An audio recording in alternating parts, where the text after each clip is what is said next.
Hello everyone, good morning. हमने देख रखा है प्राइवेटाइजेशन क्या होता है, तो आज हम देखने वाले हैं लिबरलाइजेशन।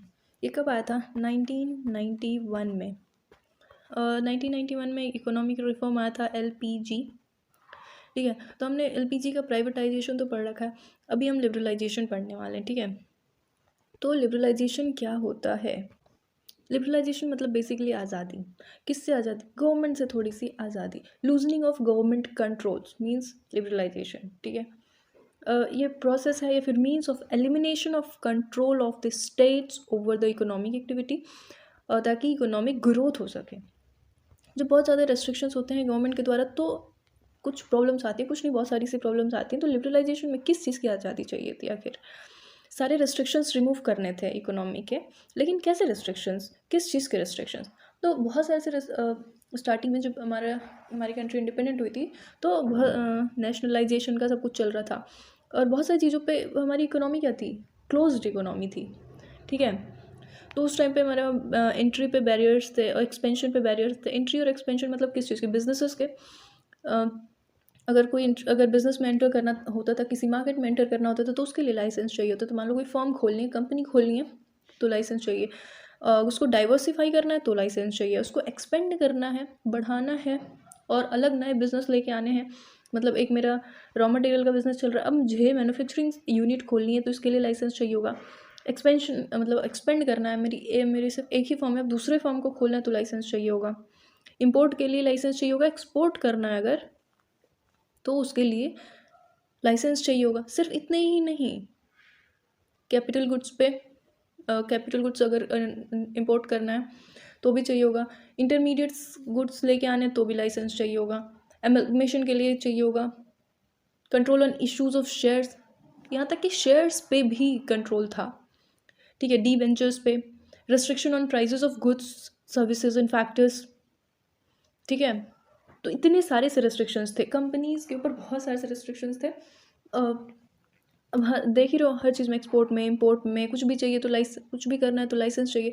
तो एक तो काम नहीं हो पाएगा सही से, लाइसेंस में से आधा टाइम निकल जाएगा, और लाइसेंस बनवाने में इतना टाइम लगता है। ठीक है, तो ये चीज़ थी लिबरलाइजेशन में। इन सारी चीज़ों से आज़ादी चाहिए थी, एटलीस्ट थोड़ी बहुत आज़ादी हो। ठीक है, देखो, अब पूरी एकदम इकोनॉमी जो है, अगर बिल्कुल उस पर कोई स्टेट कंट्रोल नहीं है तो उसको हम कहेंगे लेसेस फेयर। क्या कहेंगे? लेसेस फेयर इकोनॉमी है। पूरा मार्केट का कंट्रोल है, सिर्फ स्टेट का कोई कंट्रोल नहीं है, मतलब गवर्नमेंट का कोई कंट्रोल नहीं है उस पर।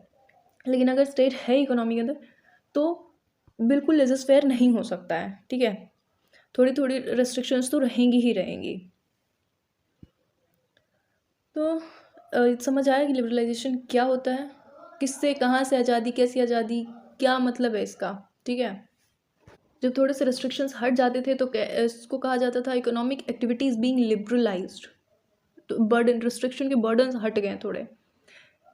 इसमें ये लिबरलाइजेशन आज़ादी में बहुत सारी चीज़ें ये इंक्लूड करता था। जैसे कि क्या मतलब, इतने सारे रेस्ट्रिक्शंस थे, ये तो हमने देख लिए, तो उससे हमें आज़ादी चाहिए थी। तो आज़ादी में क्या क्या इंक्लूड हुआ, कहाँ कहाँ से हमें आज़ादी मिली? पोजेज लूजनिंग, प्राइवेटाइजेशन हुआ, कंपनीज थोड़ी गवर्नमेंट के हाथ में से प्राइवेट सेक्टर के हाथ में आई थोड़ी बहुत। ठीक है, losing of government regulations on capital पे, लेबर पे, ट्रेड पे, इनका जो गवर्नमेंट का बहुत ज़्यादा रेगुलेशन होता था वो थोड़ा लूज हुआ। ठीक है, और reduction in tariffs and import duties और टैरिफ्स बहुत ज़्यादा लग रहे थे, लाइसेंस चाहिए होता था, तो ये सब रिड्यूस हुए थोड़े। ठीक है, और इम्पोर्ट करना थोड़ा ईजियर हुआ। Inviting foreign companies to set up industries in India, foreign companies भी आई, इंडस्ट्रीज सेटअप हुई इंडिया के अंदर। जब लिबरलाइजेशन आया, with the arrival of liberalisation, government has regulated the private sector organisations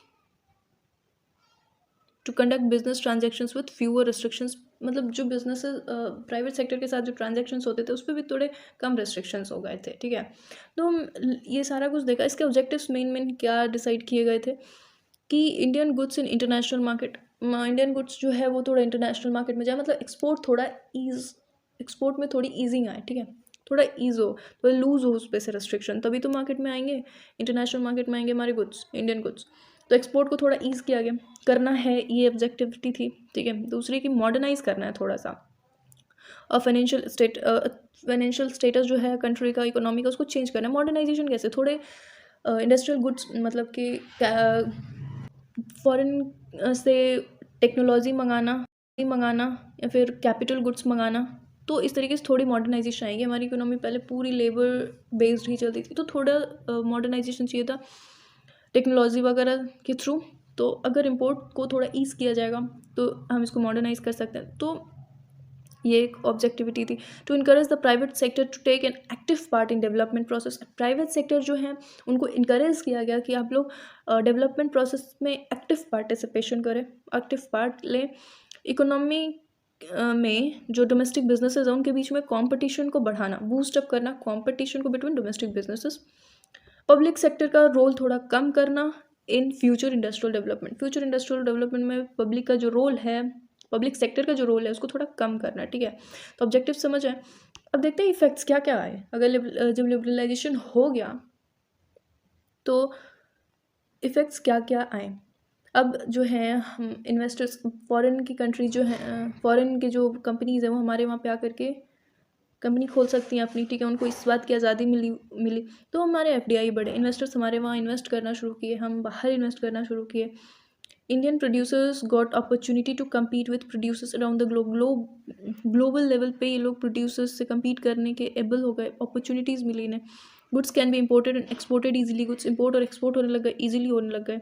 और हमारी जीडीपी भी इसकी वजह से बढ़ी थी काफ़ी हद तक। ठीक है, 1990 से 2010 तक 6.6% हो गई थी, पहले बहुत कम थी, 3 थी, तो 3% जीडीपी इस टाइम पे बढ़ी थी। मोनोपोली, पब्लिक सेक्टर की मोनोपोली कम हुई थी। एम्प्लॉयमेंट अपॉर्चुनिटीज़ ऑब्वियसली बढ़ी थी। एक तो बाहर से क्लोज्ड इकोनॉमी थी हमारी पहले, तो सिर्फ अंदर अंदर होता था सारा काम। डोमेस्टिक बिजनेसेस में जो कॉम्पिटिशन्स मतलब ये फिर सिर्फ अंदर अंदर था, अब बाहर भी प्रोडक्ट्स जा रहे हैं, तो हमारे इंडियन मार्केट को जो प्रोडक्ट्स चाहिए वो तो मिल ही रहे हैं, और प्रोडक्ट्स बनाए जा रहे हैं, प्रोड्यूस किए जा रहे हैं ताकि बाहर भी भेजे जा सकें। ठीक है, तो एम्प्लॉयमेंट बढ़ेगा क्योंकि प्रोडक्शन बढ़ गया है। अब सिर्फ डोमेस्टिक के लिए नहीं हो रहा है, बाहर भेजने के लिए भी हो रहा है। नेक्स्ट, डेप्ट burden of a country decreases. जो स्मॉल स्केल इंडस्ट्रीज़ होती हैं ये हमारे इकोनॉमी की बैकबोन होती हैं, ये भी एक्सपोर्ट्स में काफ़ी हद तक हेल्प करती हैं। ठीक है, तो एम्प्लॉयमेंट भी बढ़ाती हैं। ठीक है, एम्प्लॉय करती हैं लोगों को। तो जो स्मॉल स्केल इंडस्ट्रीज़ हैं ये गॉट बेटर एंड बिगर। ठीक है, इनको भी हेल्प हुआ था। Export of services result in export of high value services उस टाइम पे बहुत ज़्यादा बढ़ी थी, सर्विसेज का एक्सपोर्ट बहुत ज़्यादा हो रहा था, कमोडिटी से ज़्यादा सर्विसेज का एक्सपोर्ट हो रहा था उस टाइम पे। ठीक है, तो सर्विसेज एकदम सिग्निफिकेंटली बढ़ी थी।